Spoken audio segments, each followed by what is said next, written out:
Et moi, ce que je me pose comme question, c'est à quel moment est-ce que tu te dis que tu veux pas payer pour l'enfant? Enfin, clairement, t'es pas en train de payer la mère, t'es pas en train de payer le père, t'es en train de payer pour les besoins de ton enfant. Donc, qu'est-ce qui fait qu'à un moment donné, tu te dis, non, je vais arrêter de travailler ou bien je vais faire le nécessaire pour payer le moins possible pour mon enfant?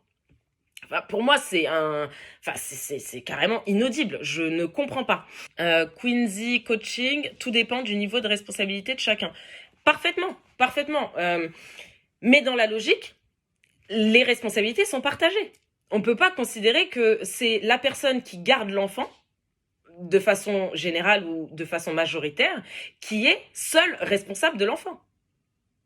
Parce que là, tu vas donner ce que la justice demande pour la punir elle. Mais derrière, tes enfants, qui est-ce qui va subir le fait que tu ne donnes pas ce que tu aurais voulu donner en temps normal? C'est elle ou c'est toi? C'est elle ou c'est les enfants? Oui, mais c'est le monde dans lequel tu es et c'est ta réalité aujourd'hui. Que tu le veuilles ou non. Chez les Bantous, les enfants sont à la mère. Qu'est-ce qu'elle dit, elle a dit ça? D'où le fait qu'il faille bien choisir sa personne. Faut pas oublier, l'enfant peut se sentir coupable de ces situations. On revient toujours à la même chose, cet égoïsme.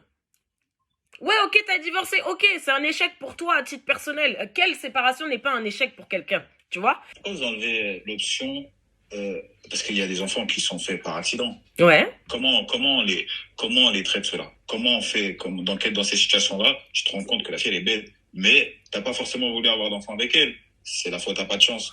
Comment ok, mais tu dois assumer parce que tu as décidé, parce que tu as...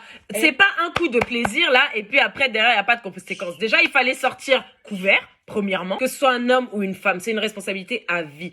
Bien choisir son partenaire, c'est déjà un premier point. Maintenant, une fois que c'est trop tard, c'est trop tard. Ok, on va pas revenir là-dessus. Ce qui est fait est fait. En revanche, c'est comment je me positionne et qu'est-ce que je fais pour que l'enfant aille bien. Et pour que l'enfant aille bien, c'est j'essaye de faire en sorte de mettre de côté l'animosité qu'il peut y avoir dans le couple et que je me comporte en parent responsable. Parce qu'on fait pas...